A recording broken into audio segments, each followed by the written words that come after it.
The invincibility of the Afghans in their own backyard is indisputable.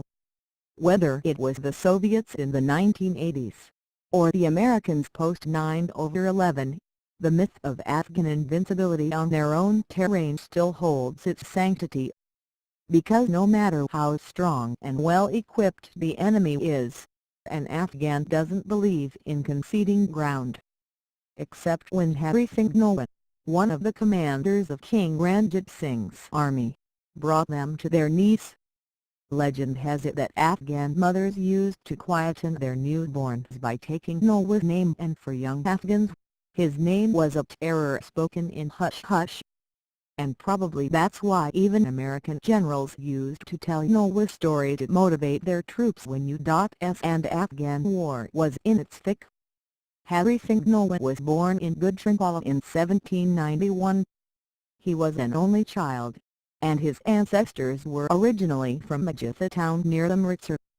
His grandfather, Sardar Hardas Singh, engaged in the service of Sukhar Shaikhi and the Misl King Ranjit Singh belonged to this Misl and was killed in an expedition undertaken by the Misl in 1762. His father, Gurdial Singh, followed the profession of his father and took part in various campaigns of Sukhar Shaikhi Sardars, Karat Singh and Mahan Singh, in the capacity of Director.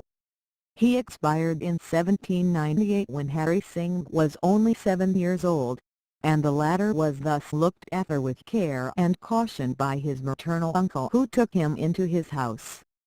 An incident took place in Hari Singh Nalwa's early days of service in the Khalsa army. During a hunting expedition, Hari Singh was attacked by a tiger. The attack was so subtle and unexpected that he didn't have enough time to pull out his sword. Young Hari Singh faced the crucial situation with such boldness that he managed to catch hold of the jaw of the beast with his hands, forcefully pushing it away before killing it with his sword. Noted historian Baron Charles Hugel says he was called Nalwa for having cloven the head of a tiger who had already seized him as its prey. Hari Singh Nalwa's first significant military campaign was that of Kashmir in 1807. Along with his fellow commanders, Hari Singh Nalwa marched on to Kashmir to subjugate its Afghani owner Kitabuddin Khan. Sikhs laid siege for 3 months, after which Kitabuddin Khan surrendered. Hari Singh Nalwa was the first to march inside the city gate of Kashmir with his division Sher Dil Regiment.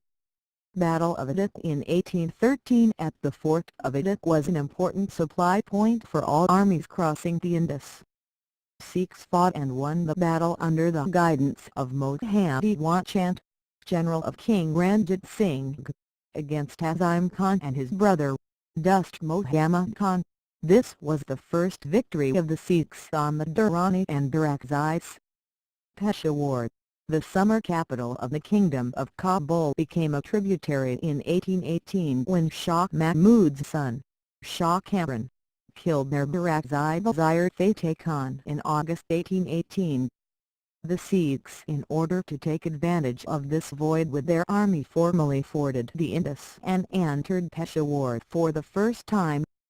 The Sikh army captured Peshawar, and from here on Hari Singh Nalwa was asked to station himself on the Afghan-Punjab border to keep Afghan retaliation in check. In 1822, the Sinsalgarh Doab was chiefly controlled from Mankara and Mithatiwana. Nawab Hafiz Ahmad Khan, the relative of the Durranis, exerted considerable influence in this region. Besides Mankara, he commanded the vast area protected by 12 forts. With the weakening of Afghan rule in Kabul, the governors of Adak, Mankara, Mithatiwana and Kusha had declared their independence. Ranjit Singh wanted to take advantage of this opportunity and win Singh Sagardo from Hafiz Ahmad Khan. He summoned Hari Singh, who was the governor of Kashmir at this time, to join the Lahore army already on its way towards the river Indus. The fort of Mankara stood in the middle of the Thab. It was built of mud with a citadel of burnt brick surrounded by a dry ditch. To make the central fortress inaccessible, no wells were permitted by the Nawab to be sunk within a radius of 15 km. On the night of November 26, Hari Singh Nalwa, together with other chiefs and jagirdars, established their mortier batteries within long gunshot range of the place.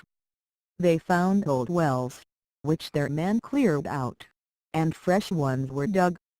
On the nights of 6 to 7 December, they approached closer to the ditch. The ensuing skirmish was ferocious and resulted in considerable loss of life. The siege of the fort of Mankara lasted 25 days. Finally, the Nawab accepted defeat and the last Sadozai stronghold fell to the Sikhs. Battle of Naushra in 1823, Battle of Sirikot in 1824, Battle of Saidu in 1827 and the seizure of Peshawar in 1834 are major battles fought and won by Nalwa. In 1836, Hari Singh Nalwa conquered Jamrud, a fort at the mouth of the Khyber Pass. This victory meant that the Sikhs could launch offensive against Kabul any time. Dost Muhammad Khan of Kabul was alarmed with this victory. But the marriage of Nonihal Singh, the King Ranjit Singh's grandson in 1837, changed the equation and troops were withdrawn from all over Punjab to put up a show of strength for the British commander-in-chief who was invited to the wedding. Dost Muhammad Khan was also invited to the great celebration, but he didn't go. Instead he chose to take this opportunity to seize Jamrud. Hari Singh Nalwa anticipated this and didn't go to Amritsar, stationing himself in Peshawar. Dost Muhammad ordered his army to march towards Jamrud together with his 5 sons and his chief advisors, with orders not to engage with the Sikhs. Instead, it was more of a show of strength to try and wrest the forts of Shabkadar, Jamrud and Peshawar.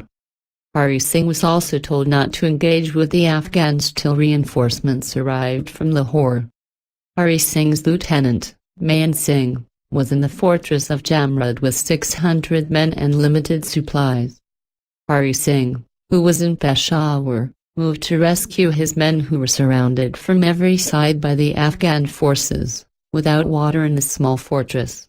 Though the Sikhs were totally outnumbered, the sudden arrival of Hari Singh Nalwa put the Afghans in total panic. In the melee, Hari Singh Nalwa was accidentally grievously wounded. Before he died, he told his lieutenant not to let the news of his death out till the arrival of reinforcements, which is what he did. While the Afghans knew that Hari Singh had been wounded, they waited for over a week doing nothing, till the news of his death was confirmed. By this time, the Lahore troops had arrived and merely witnessed the Afghans fleeing back to Kabul.